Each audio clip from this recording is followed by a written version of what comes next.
Yeah. One more time. Wait a minute. Hold on. Hey, TG, walk by yourself.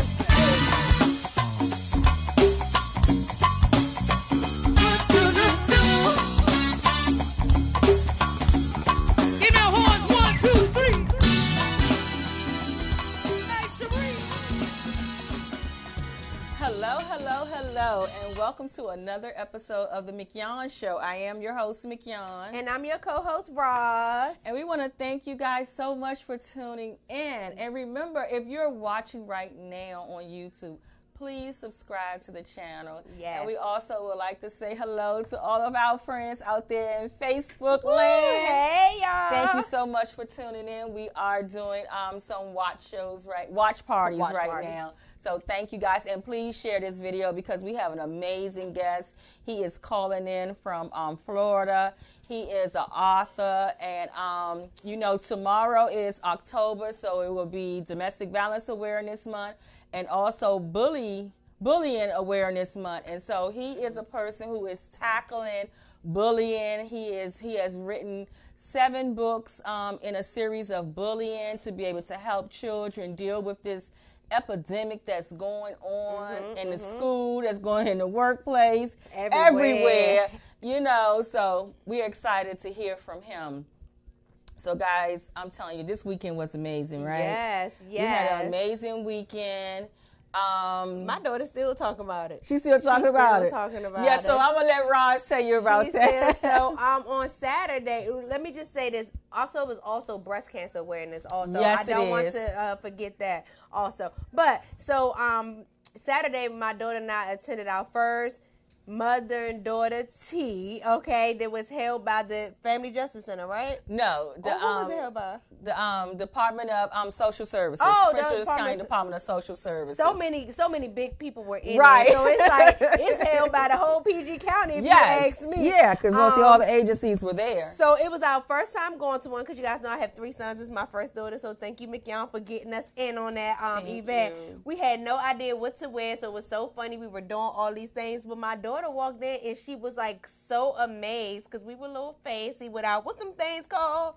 Fascinators. I learned that, you guys. We had our fascinators on, and we were our gloves. I had my long gloves, so we just had a beautiful time. And one of the my daughter and I was interviewed by the Informer, so that was an amazing experience for my daughter and I as well. And then also we got to do paint, and my daughter loves art, and she walked in and said, this is the best day ever. And everybody like turned around and started laughing. So we got to like paint butterflies. We did some workshops. She got to try. I don't drink tea, but she got to taste all different kind of tea. So she is still talking about it. So shout out. The thing about it, it was a free event. Yes, it was. So when people are like, it's nothing to do and this and this and this was a free event held at the Camelot. Okay. Yes. A nice place, like not just somebody's basement, or not saying your basement's not nice. I'm just saying this is at the Camelot. It was nice. It was upscale. We had fascinators and tea and crumpets and some of these fancy fruits and desserts. I didn't know what they were, but we had an amazing time. Absolutely. And the event was put on because, the Family Justice Center, you got me saying the Family Justice Center. PG County. The Prince George's County Department of Social Services, the Division for Domestic Violence and Sex Trafficking is the agency that put this event on. And so it was put on to be able to help teens to build relationships with their parents and adults where they can sit and talk about teen dating violence. So that was the whole mission of this whole mother-daughter tea, to get them comfortable with having those hard conversations. And it was great. And I know everyone looks at me like, oh, your daughter is 7. Why do you start having these conversations with her so early? Why not? Why are we not having these conversations? Because if I don't have the conversations with her, the world will have them with her when we talk about self-esteem, domestic violence, all these kind of things. I want her to be well-rounded. Mignon was one of the speakers. She did amazing. Because we were getting interviewed by the Informer, it was during the time that she was speaking. So I didn't get to catch everything. I have heard her speak before, but I wanted my daughter to hear her speak because I actually prep my daughter for what she was about to learn, because you guys know she's her #1 fan. Yes, so she is. I had prepped her. Hi, I had prepped her to know what not everything, because I wanted her to actually hear, because our kids are maturing at a very young age. Absolutely. If you think a 7-year-old don't understand, they just haven't been taught it. Right. But they definitely know what's going on. So that was an amazing, amazing event. She's still talking about it. We look so cute. So that was a amazing event. And then we had the second annual Bullying Ends With Me rally yesterday that was put on by Imani J and James. Yes. For 3 For Me movement, and that was amazing. That was also. an amazing event. The second year in a row, it was awesome. Kafka the children Park. was there. Again, another message that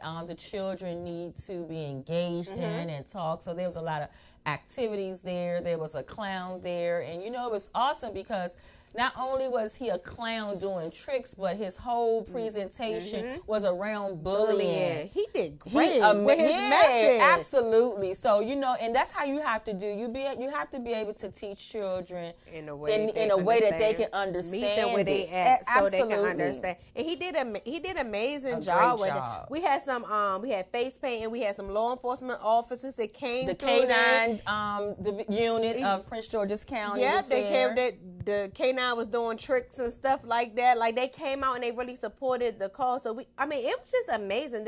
And then the youth put this on. James and Imani's 2 youth who are doing great things.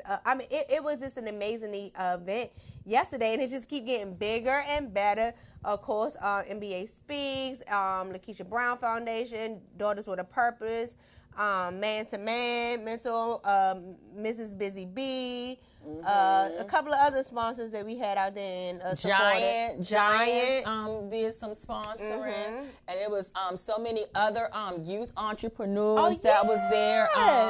Fat Daddy's Lemonade was there, second year in a row. Also, Miguel had came out. He's a young author who wrote books about firemen and police officers. And he had 3 books out there. Yeah, and who else? Oh my goodness, I can't remember the little girl's name. Well, we had Promise Sisters that was out there also. Yes. And there was the other little girl who made all that handmade stuff. Yes. Oh my goodness. Ooh. We're going to figure it out. I know we're going to have a break at some time, but just want to shout her out because she handmade all this stuff. And she had like this big box that she teach about the African culture. And she had this big box that you can purchase, and it teach you all about Kwanzaa and had all this kind of stuff. And she was 15. Look, no more than 10, 12. But she was 15. So 15. Them children out there yesterday was just amazing. And guys, I'm telling you, when events like this is put on in the community, you do your children a disservice when you don't bring them out to these things like that. For one, they'll be able to get a message that they're being affected by every day. Yes. And you never know what they're dealing with, and they can come out and get tools to be able to help them, and to know that there is resources out here for them to help them in any of those situations. And also just to encourage them to see other young children out there writing books, having a business, and doing all these other things, and let them know they don't have to wait till they become adults to follow their dreams. And that's true, because one of the people that came, one of Imani's, one of her cheerleading sisters who cheered with her, her mother actually was like, I'm so glad I came. This is so inspiring to see all these youth. And she said, my daughter has been saying she want to do it. She started naming the stuff that her daughter want to do. And I'm like, she can do it. Her daughter and Imani the same age. And then she saw, Imani's 7. We got, Fed Dad. Everybody just young, young youth entrepreneurs making a difference, changing words, signing pledges, creating comic books. Like, some kids haven't seen a comic book or even know what it is, and then they interested and they reading comic books and things like that. So it was a great event. This event was free. It was free. It was a free community event. We put all kind of signs. We've been blasting it for a long time. We will have another one, God willing. We will continue to do this annually, and it will continue to get bigger and better, and it will continue to inspire. It will continue to motivate our community, because that's what we need to do. We need to protect our future, and that's our children. That's what they Absolutely. And this is also going to segue into our conversation as there was a story here in the DMV where a young 6th grader at a private school had stated last week that she was being bullied in school, and that she's an African-American young girl, and she was saying that her bullies were 3 Caucasian young boys, and that they held her down, put their hands over her mouth, and cut her hair, her dreads, her locks. And everybody was in an uproar. I mean, we were like, oh my God, what happened? Where were the teachers? Why nobody didn't see this? What's going on? What's going to happen to those little boys? What's the repercussions? Who's going to help the little girl heal from all this? I mean, like, our brains was just all over the place. Right. And then today we find out that it was a hoax. Yeah. It was a hoax. I heard but one it. thing that I understand with us being in this business is that we are trained that we must believe the victim first. And then that'll be an investigation. Once there's an investigation and it comes out not true, then hey, okay. But we can't get caught up in saying that, oh, see, that's how it is. They ain't going to tell the truth, because what then happens, we will miss it when there's a real victim that's being harmed. So we have to be careful of how we view things and what goes on.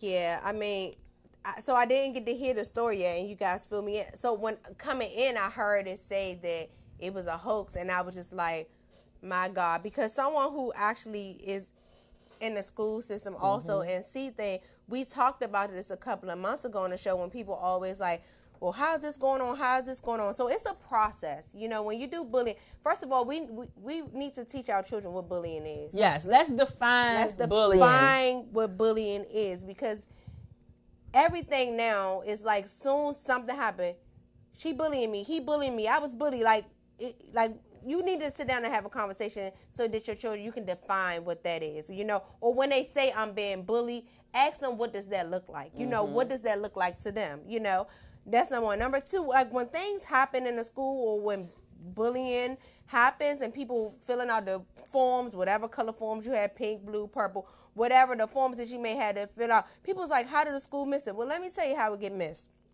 Bullying is used just all the time now, right? Not saying your child isn't or is bullying. I'm just saying it's used a lot. So all these forms get filled out, right?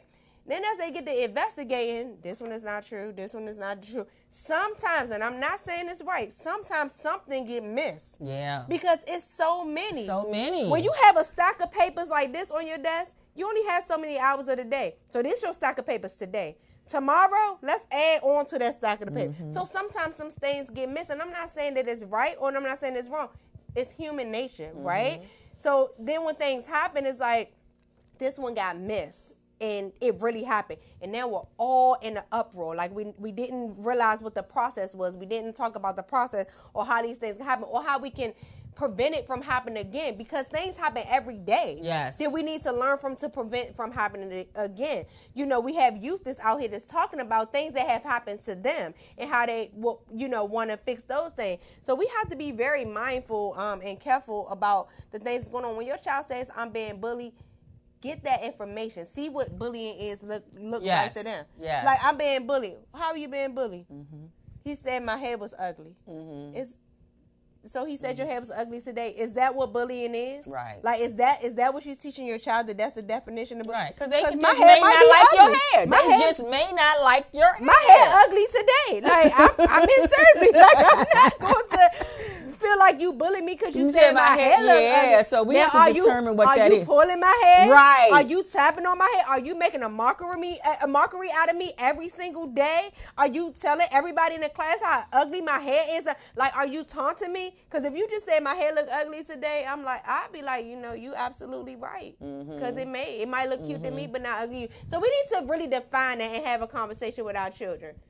Yes, absolutely. Absolutely, guys. Absolutely. We need to do this because it is so many people talking about bullying. We got to really understand what bullying is. And that's why it's so important that even with the school systems, like, you guys have to be able to, if you guys don't have time to, like, have someone there to be able to talk to the children, then you have to look for other resources. Right. Partner with other Right. Organizations outside of the school to bring them in and get back to having assemblies. I mean, Right. are they still doing assemblies? They in school? They do assemblies. They do assemblies. Actually, they have all different kind of assemblies. They have just know for the schools that I'm at, every month they have something different.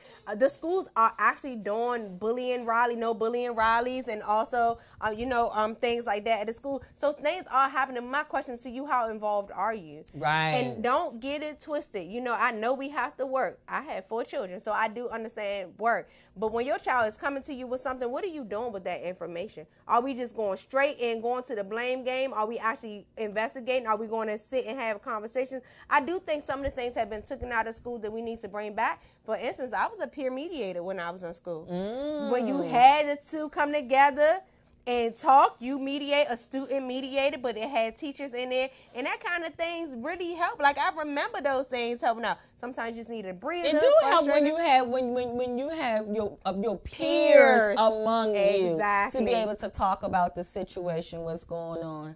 And I'm just looking at Facebook, and Sherry said that she's still very concerned with the whole situation with the little girl. I am too. And I think everybody is, because now we got to wonder what's going on. Like, therefore, now something is going on in her household, because why is she telling lies? Right. You know what I'm saying? Something is happening somewhere. And then you were on national TV and you said Yeah, it. something So is it's happening like somewhere. this not over. And they all need help at some kind of level. The accused who didn't do it, so she say now. The person who blamed these people, like, it's a lot. And Elder Hogan asked a question. He said, should they go through the school or deal directly with the kids that are bullying? Here's the thing: the schools are so different and protected now. So I'll just use my daughter. When my daughter came home and had some incidents done to her, the school could not tell me those parents' name. I mean, the child's name, because they're protected. They're protected. So of course my daughter will say it was such and such, but I can't go to the school and have a meeting with such and such mom or such and such dad and us, because it's not like that anymore. To answer your question, with one of the incidents of my children, with my daughter, I did go to the mom. Remember the little boy's mom? I did go to him. And I don't know if that was better or worse, because her excuse was, oh, I think he thinks your daughter is pretty, that's why he puts his hands on her. You know what I'm saying? So it's like, we should be back into a community when I can knock on your door and be like, hey, can I talk to you about your son and my daughter? They had a fight, or things like that. But the world is so different now. The world is very different, and you have to be careful even with doing that, because I know my sister just had an incident with her son and someone at the school. Something happened between my nephew and another little boy, and they ride the same bus together, and the little boy went home and told his father, and his father went banging on my sister's door, and it was crazy because he was a police officer. Which one? The child's father. He was a police officer, and he was banging on my sister and them door, and my sister and them went home. Her older children was home. And they was like, some man is just banging on our door, talking about open up the door. And so my sister and them, they was on their way, which my brother-in-law is a police. I know. And they rushing in. They called the police. So all these police there, and the police looking at the man like, okay, you a police officer, but why are you here knocking on these people's door? This could have totally went another way. That's what I'm saying. And then come to find out the whole bullying situation and what the incident happened, his son had lied. See? So we got to be careful as parents that when we hear something that happened to our children, I know you be upset, but you got to make sure you get all the details first. That's why I got my root. Like, when you have to get all the details first. I have to get my calm down moment mood. Like, I need to, depending on the severity or whatever it is, I have to really calm down and take my emotions out of it, because I'm a mom. So my kids, my daughter or my sons, and my oldest 20, they tell me something, I'm ready. You know what I'm saying? I'm ready. I'm on 2 million. So I know I have to really calm down, take a breather, pray. And I know the difference of all my children. I know Imani is extra sensitive. So if she come home crying, I have to dive right down into it to really see what she crying for, instead of going flying off the handle trying to go. And you know what I'm saying? Like, right. I mean, it's just a tough, I am, like Sherry said, I am concerned about that situation also, because there is a lot going on in that situation. A lot going on. That we do not know. We do not know what is going on. We do not know what is going on in this little girl's head. We do not know what's going on in these boys' heads, how the parents feel that now this stuff has happened and what's going to happen next. We really have to pray for this whole situation because it can get ugly. Absolutely. Quickly. Absolutely. Just as well as we get mad at a bully, just think about somebody falsely accuse your child of something. Yes. And they blast all over on national news. You know what I'm saying? Absolutely. And then now it's not true. How would you feel about that? So it's like, either way, it's a... And now the parents have to worry about, because their child lied about that, is now they're going to be charges brought up against her? It's a lot.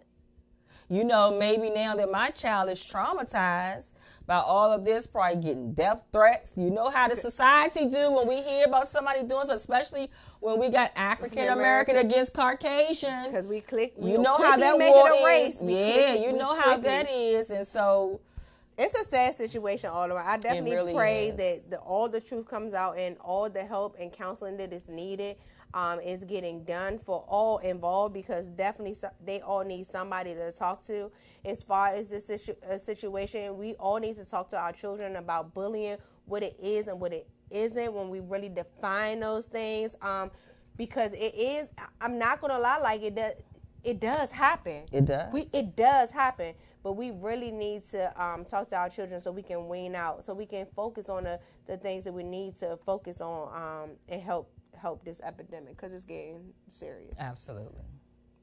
And with that being said, we are going to take our first break. When we come back, we're going to have our guests on the line. We're going to have Mr. Melvin Finley on Voxway, but he's going to be calling in, y'all, because he's calling all the way from Jacksonville, Florida. Okay, so we'll be right back.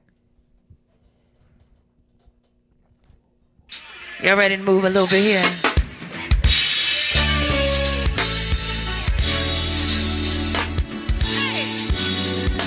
It's been a long time ill. Hey, I watch a Margaret.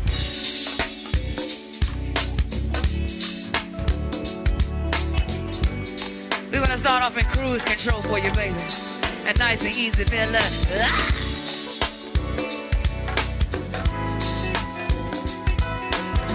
Gonna do this for all the sexy Aquarians in here. Happy birthday to you, baby. Let the pocket watch here. Happy birthday to Miss Sabrina. All right, welcome back. It seems like we have our guest calling in. Yes, we do. Hello, Mr. Finley. How are you? Hello. I'm so excited to be on your show talking with you today. It is a blessing and an honor.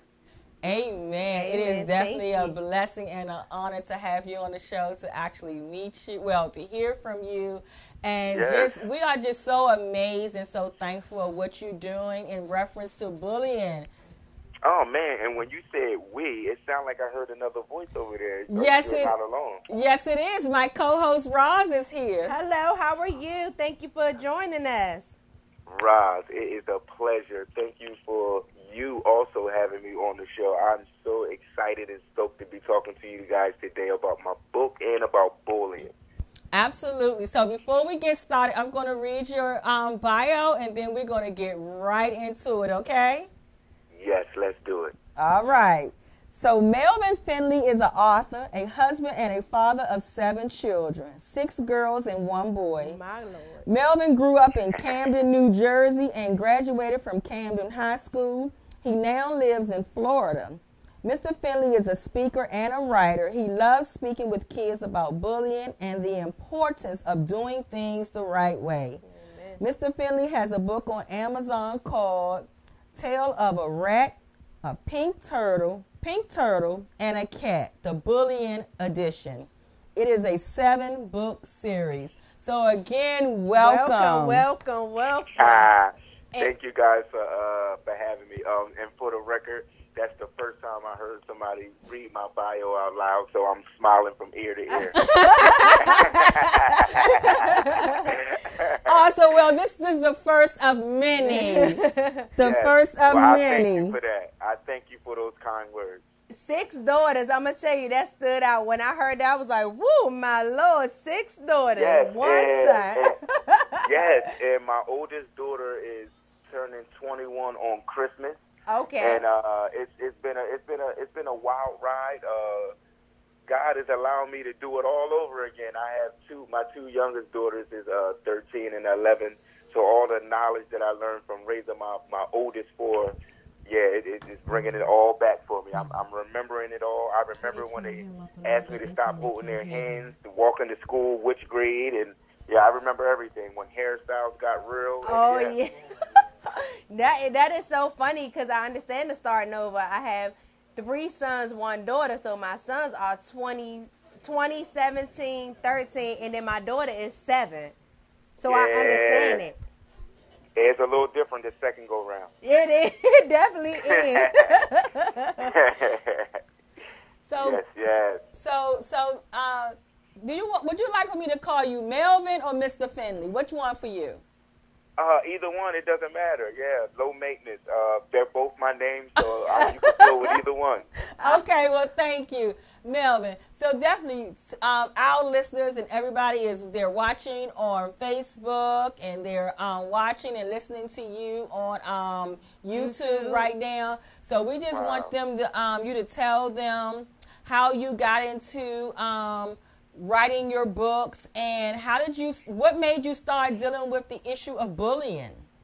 All right. So first off, I'm a believer of Jesus Christ, and Amen. Everything good that happened to me comes from God. Amen. Along with this idea from and for this book, I started dreaming about the same cartoon for over a month straight, and I know that seems normal, but a month is a long time, and I kept waking up every day. A little bit of pride in there, because I should have been told my wife that I was dreaming about cartoons every night. But after a month of just going through it, wondering what was going on, I finally said something to her and asked her was she playing a trick on me and was she, playing cartoons. Because it was making me dream about it. I said, "Are you playing cartoons when I go to sleep?" And she laughed at me and said, "No, she said she don't watch cartoons anymore." Well, I secretly do sometimes. But she was like, "No, I don't. I haven't been playing any cartoons, and I'm not playing a trick on you." And I shared with her, "Well, I'm dreaming about this cartoon that I never saw before."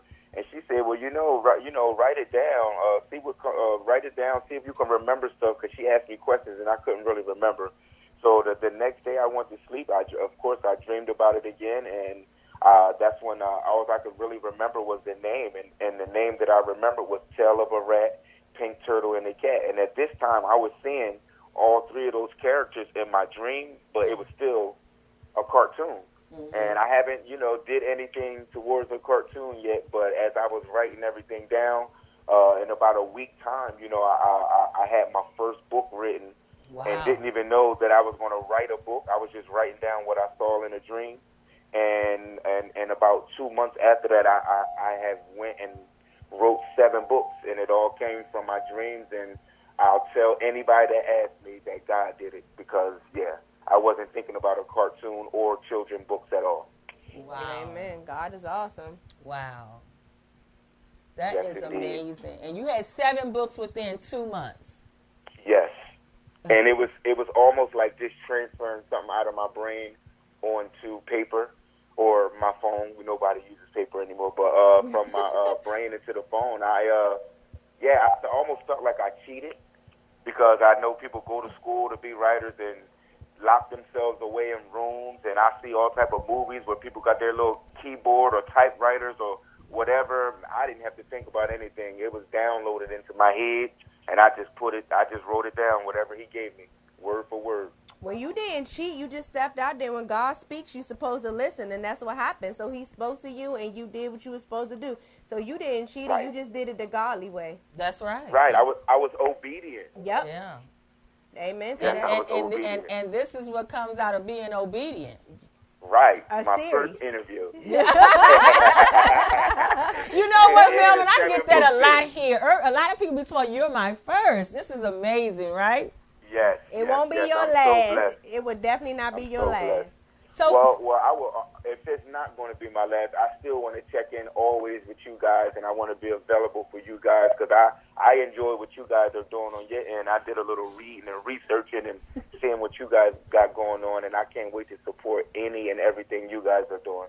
I know. Thank you so much. And you know I am excited about that. When we were talking on the phone, I am so excited to be in partnership and a collaboration of, you know, with you, with all the great things that you're doing down in Florida. Yes, I'm from Camden, New Jersey, but I have a cousin that sings gospel music, and his name is Ty Tribbett, and he moved to Florida, and after they loved it so much, they told us about it, and we followed him down here, and we go to his church at the Holy Land, and yeah, it's all good right now. He's actually speaking on surrendering success, and I'm learning so much right now. I feel like, yeah, it's all God's timing, man. I'm not being selfish. It's a lot of people in that church, but I really be feeling like he's talking to me. Yeah, I know what that feels like. So I definitely mignon did not share that information with me. She just looked at me when you said it's Ty Tribbett, because she know I love Ty Tribbett. And I remember seeing him first at the Christmas when the Evangel Cathedral did that big old Christmas thing. Oh yeah, I was there. Oh my goodness! When I saw him, first of all, I love how he just can hype the crowd and move those legs. I always talk about that. So when she said, I kind of looked at her like, so you withholding information, are you? So, yeah, tell Ty his little cousin Roz. I sure will.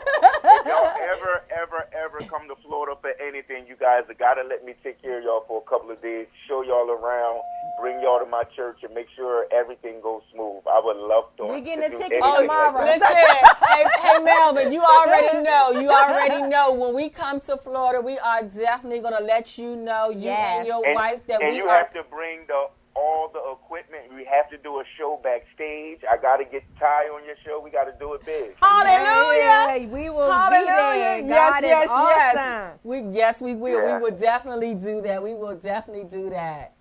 Yes, yeah, so tell out. Make that happen for y'all. Thank you. Thank you. Everybody, y'all heard that out there in Facebook, in Facebook world and YouTube, that we're going to have the awesome and amazing Ty Tribbett on the mignon Show with co-host Roz. Yeah. Told you guys, keep on watching. God is doing some amazing things.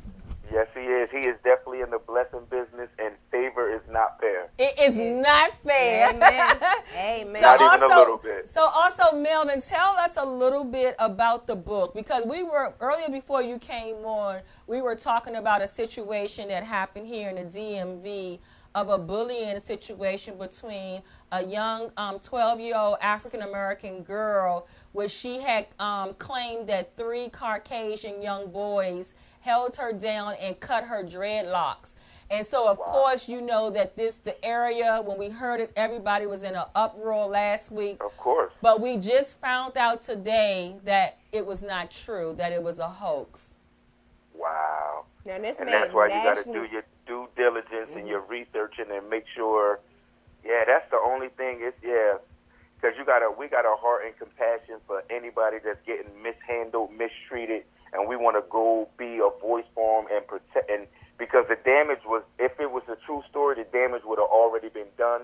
And now we just want to, we don't want that person to feel alone. So now we want to support and be there for them. And to come to find out that it's not true, that would have crushed me. Yeah. And like in this area now, like everybody, they just started announcing it today. And so the whole community here is like, now what do we do now? Where do we go from here? Because we understand that there is something going on in the young girl's life, but what is it? Right.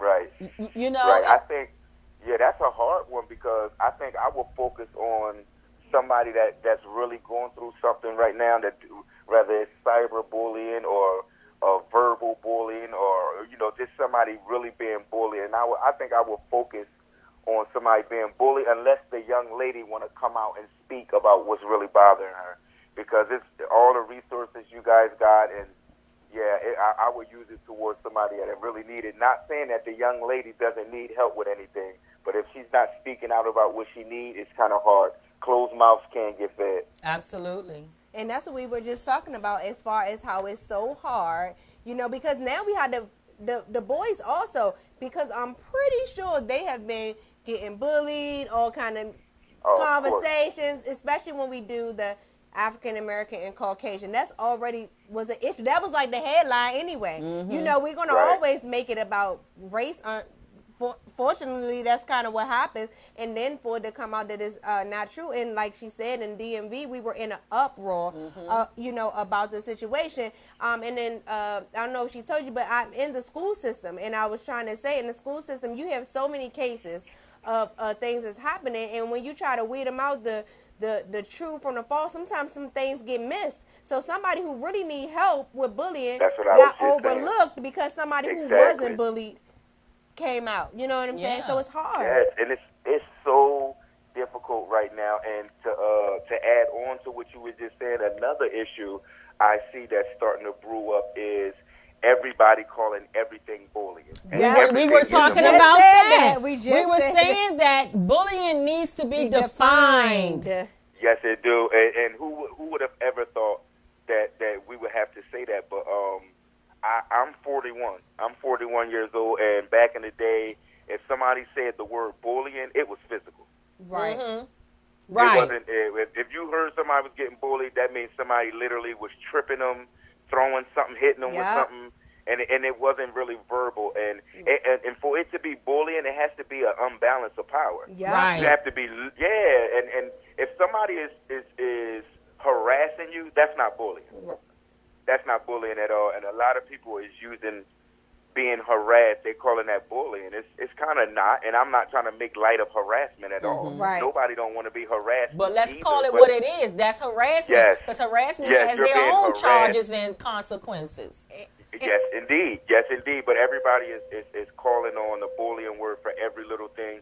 And to be honest with you, the thing that I call bullying back in the day, it was a crime back then, but it's really a crime now. You're not supposed to put your hands on anyone. That's right. And that's I'm sorry, go ahead.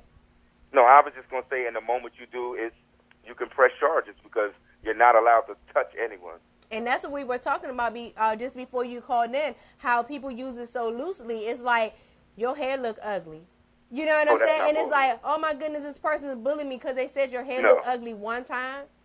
No, that's not bullying. Exactly, but that's what I'm saying. In the school system, it's so many cases that it's so hard to figure out by the time we get down and stuff getting missed. And that's why we were talking about how parents really need to educate and define what bullying is and what bullying isn't. And if it's harassment, let's call it harassment. You know, whatever it is.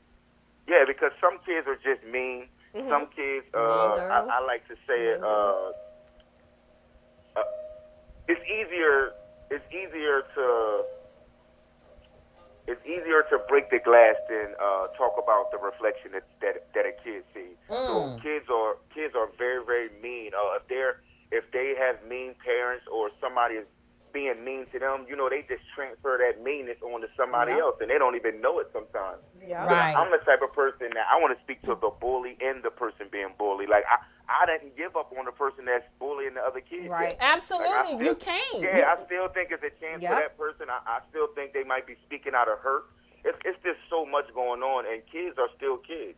Absolutely. And sometimes they don't know they're being bullied because we know that stats also will say that, you know, because they may have been bullied. So now they're saying, you know, no one is going to bully me, or, you know, I'm going to get them first. It's a defense mechanism. Yeah. If somebody gets too close, this is what I do. This is what got the last person out my face. Yeah. You just never know. Yep, and another thing we was talking about just back when we were in school, how situations was handled differently. Like if you had a problem with a student, we had like peer mediation where you could come out and talk. The principal will call both parents into the office so both parents can talk to the student. That doesn't happen anymore. No, I don't know what happened with that. And I'm glad you had that. I didn't have anything. But when I was coming up, I come from a real rough city. And it was pretty much, you just got to fight. It was somebody bothering you, fight them. Yep. And that's how that ended. And say your mama and then be on the playground tomorrow, best friends again. Like, that's how it happened. That's how it happened. And I don't want to make light of it, of anybody that's getting bullied now, but that's how it was back then. That's how it was. I had a problem with somebody. My mom said, oh, you just think this person going to keep doing such and such, you better fight them. Mm-hmm. And if you don't want them to keep bothering you, fight them. Mm-hmm. And I had to fight everybody that ever bothered me. Yeah, and because that's how we dealt with bullies back then. Like, okay, you going to keep bothering me? Okay, then we going to fight it out. And then next thing you know, you and the bully friends. We friends. We are friends. We climbing on the monkey bars. Like, it's all over with and done. Yeah. But now it's not like that. I mean, we have a world of social media. We have all kind of things that are different. We have took, prayer out. We have took mediation out. We have took all of these things out of school that can help kids cope with whatever it is that they're dealing with, talk out their angers. We got one counselor to a school of 500 students. Right. And that is so true. And that's why I pray that God move in my favor. I'm in talks right now with about 6 Florida schools to be their counselor, mediator. I told them I want to come in and I want to speak. I say, I want to be like the bully police. If it's a child being bullied, call me. I'll come in on my day off, and I want to talk to that child. I want to talk to the person that's bullying that child. Then I want to talk to each parent. I want that child to have my personal whatever, my back number, my back phone number, and when they need me, they can just reach out to me. And I want to stay connected to that child until it no longer feels threatened. Right. And Absolutely. I think that's what is missing right now. I think because everybody has a job. The teacher's job is to teach. Exactly. Their job is to secure. The count, like everybody already got jobs, but they have no one who's just going to solely focus on bully kids or kids that's being bullied and the kids that's bullying kids. Because, like I said, I don't want to give up on them. Right. Absolutely. You know what? It was probably about more than 6 months ago, but there was a story that I had seen. It was on social media, and a young boy was bullying another young boy in the school. And what the father did, the father went and talked to the bully, to find out why he was bullying his son and everything.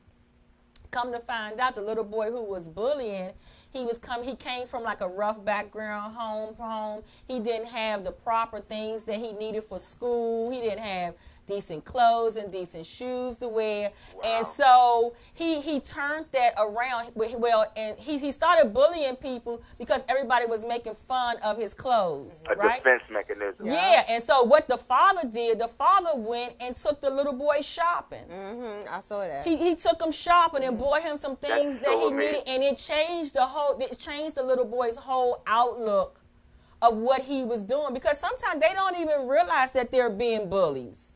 Man, and that's my first time hearing that story. And when I tell you, I'm known as a tough guy.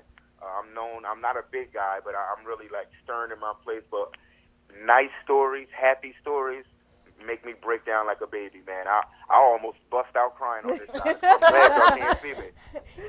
Man, I'm over here teared up. That was awesome what that guy did, because the one act of kindness like that can change somebody's life for the rest of their life. Absolutely. We'll never know how many people that young man bullied, but for the rest of his life, he's probably going to reach back and help people that's been bullied. Yeah, because now so you just never know. He's seen a different way. Yeah, he's seen a exactly. different way, and now he so understands that, because in his mind he probably thinking, don't nobody care about me, Exactly. and that brother showed him that no, you are worthy, of these things, and people do care. I care about you, and what happens to you. Yeah, that's amazing. And that's awesome. what happens. We don't know. Some of these children don't know how to deal with what's going on in their homes. Mm-hmm. They don't know how to deal with rejection. They don't know how to deal with their emotions. So they build up these defense mechanisms in negative ways. And all it takes is for one person to come in and show them a different way. I mean, I see students, I'm in a school, I see students every day.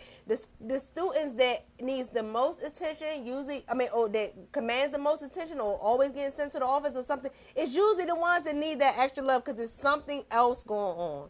It's in their household, It's something else. Their mom never told them, their mom or their dad never told them they love them. They don't get hugs. They don't get affection. They don't know what compassion is. When they go to say something to their parents holler at them. So that's the stuff we see them acting out in school. That's all they know. Yep. That's all they know. We can compare that to so many people. That's why our world is a little off now, because a lot of people is just giving us all they know. And then we're all being thrown together and you only know your truth. And Yep. most people's truth ain't everybody else's truth. Amen. That's you the are truth. right about Look, that. that's the truth. truth. And it's funny you said about what they seeing at home and things like that, because you said you have 6 daughters. Well, I told you I have 3 sons and a daughter, and I remember when my daughter was born, she always wanted like to play with doll babies and things like that. And because I had boys, I'm like, I don't want my daughter playing with doll babies, and I'm not trying to teach her how to be a mom and all that kind of stuff. Like, I had this kind of mentality, and I remember her doctor saying, no, you want her to play with them doll babies. You want to pay attention to the way she play with them doll babies, because the way she treat them is with how she's being treated. When she go to daycare, you want her to come home and play with them doll babies, because you want to know how she's being treated. If she's beating up these babies or she's treating them some kind of way, she's seeing that, or somebody is doing that to her. Absolutely. We are naturally nurtured, so if she coming in and she's treating that baby like this is my baby, or I'm a nurturer, she was like, that's what you want to look for. And it changed my whole mindset. I'm like, well, let me go buy you all the doll babies. Right. The African-American ones, the Caucasian ones, like, you have a whole wide reality of because I wanted to see those things. So it's really what they see. You know what I'm saying? Absolutely. It's what they see.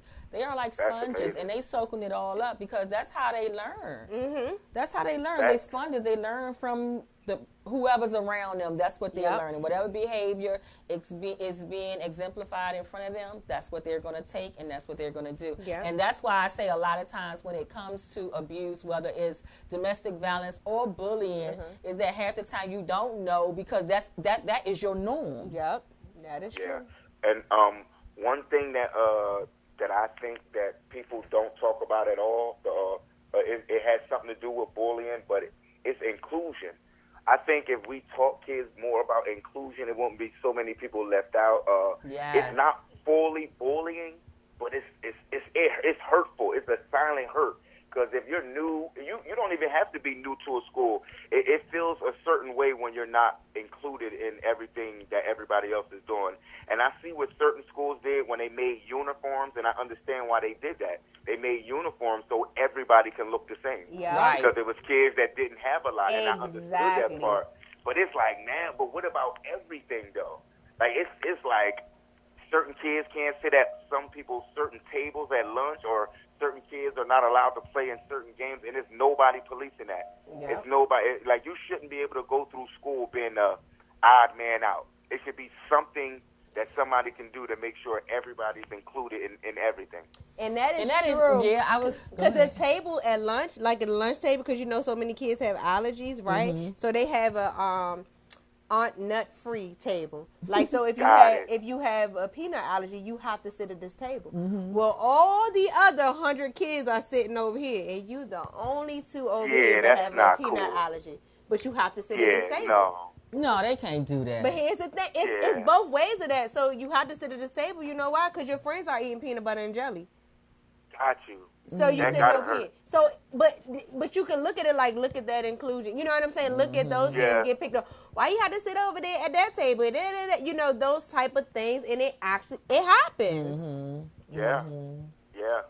So when you have a nut allergy, you can't even be around it. So some kids, if they smell it, they have an attack. Because it's a liability, the school's not even playing with it. If your and it's not even what your parents wrote. Oh, your parent wrote that you're allergic to milk or whatever. No, your doctor's note says that you have a peanut allergy. You sitting over here. It's automatic, but it's a liability issue anyway. I understand. So it's like all different things. But like he said, inclusion. Charles County don't have uniforms. I wish they did have uniforms for the kids, along with other things like you said. But you know what I have known in D.C., because I remember my children was going to school in D.C. when they first introduced the uniforms and everything. And so the dynamics changed, because now nobody is talking about they were still talking about the kids' clothes, because the kids may come to school with the pants too short or not clean, and then they'll start, and then it became this whole tennis shoe thing. Oh, but what shoes you got on? But what book bag you got? You had to have a North Face book bag and $200 Michael Jordan tennis shoes. So it's like, somewhere it's always going to be, children are going to find a way to say you're different from us. Yeah, but that's why those prep schools go all the way down to the shoes and socks. Like, one of my daughters went, I used to get mad. Every year I had to spend all of that extra money. And then when her teacher finally broke it down to me, like, look around, pulled me to the side, like, look, they got the same socks, same penny loafers, same. I'm like, got it. Yes, they said nobody's being teased here. They said it's almost like the service. When somebody goes to the army or whatever, they now see if they would do the whole thing, the shoes too. They give them everything, even somewhere to stay. They have no worries, so they can just concentrate on the task at hand. Learning. And that's just how it is in those personal prep schools. Yeah, it's all about learning. You can't. They all got the same blazers. And they got to keep it up to code and a that's certain what we way. should do. And that's what we need to do. My oldest son went to a school like that his first year in high school. And first of all, I didn't even know what moccasins was. I was mad I had to pay all that money for the moccasins. But you're right. When I walked into school, I'm like, everybody got on these moccasins and the same shirts and the same everything. I'm like, you can't even get teased about what shoes you got because all y'all shoes too expensive. And that's good because my children was in school a long time ago, but they was in that era when it first changed, you know what I'm saying? So I remember being a parent with the kids going through that of, the school, the shoes, the clothes and all that, then incorporating the uniforms and all of that. And I thought it was a great tool. Okay, well, shoot, they got to wear blue pants and yellow shirts and ties. We could do that. I love it. Yeah, I could do that. Yeah. I wish. And I think, some schools make it's a little cheaper to get uniforms, but then some schools it ain't. It's just about the same. Yeah. And that's the thing. I'm like, some of it really costs the same. It's more about to keep it unified so we can focus on what the teachers are trying to come here to do. Teachers don't have time to be breaking up fights and nonsense because people are doing this or saying this about somebody or your shoes ugly or this ugly, They there to teach. They barely pay nearly what they should be making to teach anyway, and then they have to be teachers and everything else that comes along with one kid is by himself on the playground. These two kids have to sit at a lunch table by themselves, and we don't know how to be a good friend at all to everybody because we want to be popular. We want to stick with the cool kids. Like it's just like so many things. Yeah, man, and school is the only thing in 100 years that didn't change. I don't even know how long cell phones been around, but the cell phones don't look nothing like it looked when they first came out. I want my next cell back. My next cell ain't never break. That y'all was it never broke. I want to boop and talk to who I need to talk to. Couldn't talk to after 9 o'clock on the phone. Hang up and call me right back. At 9 o'clock it was 3 minutes. But how is it that everything else upgraded and changed and they made it better, but how is our school system exactly the same? Yes, that is true. They stick kids in the class. They tell them this is what they're supposed to do, and as parents, we just got to sit back and be like, well, we did it. That is true. Because I don't think I'm not dogging school at all, and school is a great thing. Everybody needs to learn. I just think how they're teaching should change. Yeah. That's it. It's changing, not in a better way. I believe we're teaching them the test. We're teaching them how to pass tests. Standardized testing. That's not cool. That's it. Standardized testing. Cool. That's what get taught. Unfortunately. But I'm glad the kids are lucky because they got people like me and you around, and we're going to try to make as many changes for the better as we can. Amen. We definitely trying. I'll keep on trying to do what we're doing.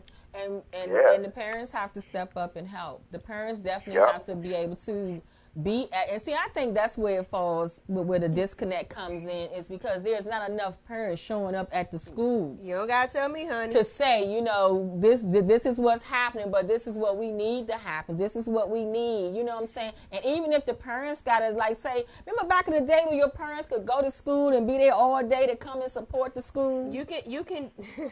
So you can do that. So if a parent wants to come in to volunteer at a school, you can. It's paperwork and background checks that you gotta fill out, right?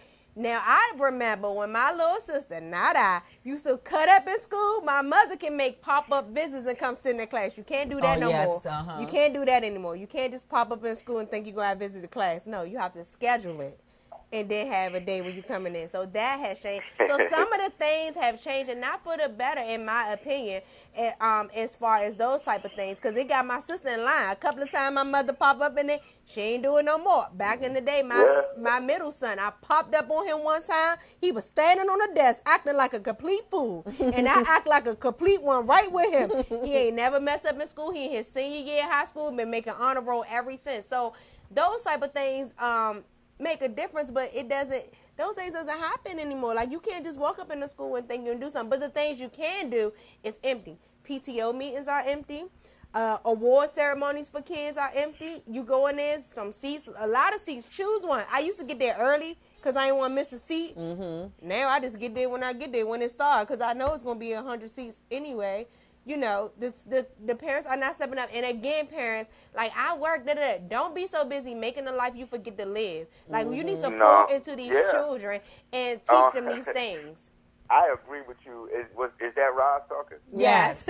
I agree with you 100%. I couldn't have said it better myself. Well, once again, I think that we just need to change the way we do things. Amen.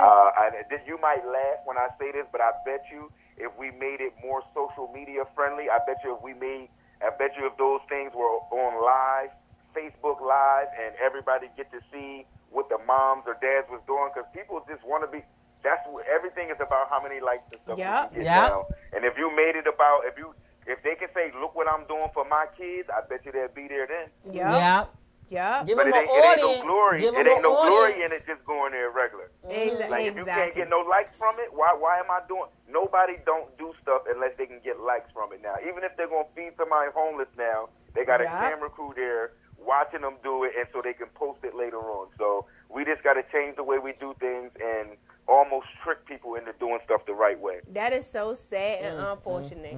That is sad. That is a sad reality of the world that we're living in right now. Seriously, like it really is. And like I said, I'm a parent, so you know, the substitute teacher, I stepped on different sides of the box, and I'm like, my God, like we have a lot of work to do. We do. But there's a lot of people, you know, that's ready to hit the ground and running. That's there with no camera crews. Exactly. No that's ready to crew. do that. Exactly, and so we just need to just keep on building partnerships of more people coming together. Yep. Amen. And just do what we have to do. And because we have to take back our community. We have to take back our children.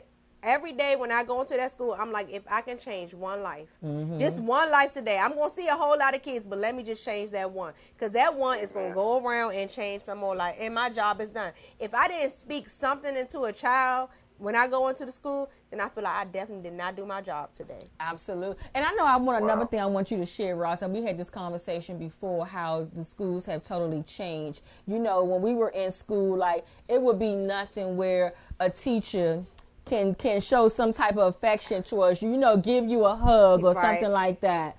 So just explain to the listeners and the viewers right now about that again, how that has changed. So a lot of dynamics has changed for that, and I'm on the fence on both sides, and I understand some of it, right? So you can't just walk in with the hugs and things like that, because I can't just walk up and hug you because I didn't get your permission to hug you. So even if I see you crying and I want to comfort you, that comfort have to look different. You know what I'm saying? Wow. Like, you can't do the things. And like I said, to know me, I'm very affectionate. I'm very, like, want to help. I see a child, instantly I want to, hey, what's going on? You can't do that in the school system no more. You have to be careful. You have to be careful of that. You have to be careful what you say. You know, you see an attitude. You have to be careful. Like, if you had a bad day today, you have to change the words that you say. Like, affection has been taken out. Prayer has been taken out. All these things had to be taken out. Now, I seen one of the teachers that was live online or something when they had, like, she had these different things of how you wanted her to greet you today, and then you'll touch it and then she'll greet you. So I have seen a lot of schools doing that now. But sometimes something just happens, and I just want to comfort you. I want you to know that I'm here. I want to pull you to the side and say, but that is taken out of the schools for many different reasons. And some of the reasons I do understand. Yeah, because sometimes, we do know we've had a lot of predators in the schools. Right. Everybody don't share your heart. Yes. Exactly. Yes. You're absolutely right. Everybody don't share your heart. And then we also had some of the things where what I was doing, the perception of what I was doing looks different to somebody else. Yes. You know what I'm saying? Like, because I'm hugging and comforting you, somebody walked by and saw that and looked at it totally different with what I was doing. Yes, I know exactly what you mean. So it's hard. Like, it's really hard for me to be who I am in school. When I get there, I'm praying before I walk in the door that God keeps me covered, that I decrease and He increase, so that He knows what I'm okay to do and how He gonna protect me. And if He say don't, I just don't.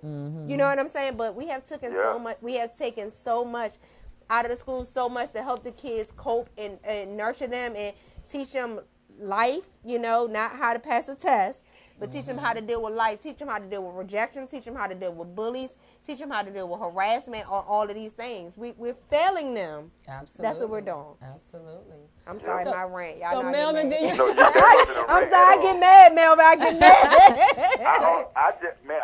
I didn't cash app you my offering.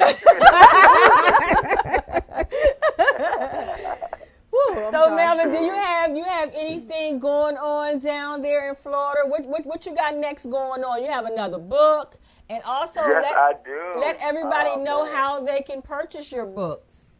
All right. Well, first off, Tale of a Rat, Pink Turtle, and a Cat is a 7-book series. I will be releasing a new book every year in August. So I have 6 more years of this. Well, actually 7 years it is, because my book only been out for a month. And I'm excited about that. And God just laid a brand new book on my heart, and it's an adult book, and I already started writing the first chapters, and it's going to be a conversation starter. I would love to call you guys back and talk to you way more about my next book in the near future. Absolutely, absolutely. And can you definitely give them your social media handles so they can definitely follow you and support you? Yes. On Instagram, my social media handle is Finney Books 2019, and it's actually the Finney Books on Facebook and Finney Books 2019 on Twitter. And if you want to go to my website, it'll be www.finnybooks2019.com. And like you said earlier, I have books on Amazon, but if somebody wanted an autographed copy of my children's book, they can go to my website and click on Buy Now and inbox me or something and tell me what you wanted to say, and I'll ship it right out to you. All righty. Absolutely. I'm definitely going to get one for my grandson. He's 2 years old. Well, make sure you let me know ahead of time so I can sign that thing the right way and put all type of Jesus loves you all over it. Yep, and Absolutely. my daughter. Absolutely. So we will definitely be doing that. So we want to thank you so much for calling in. We want to thank you for all that you are doing. Keep up all the great work down there, and we are going to be looking to come down there. Yes, we are.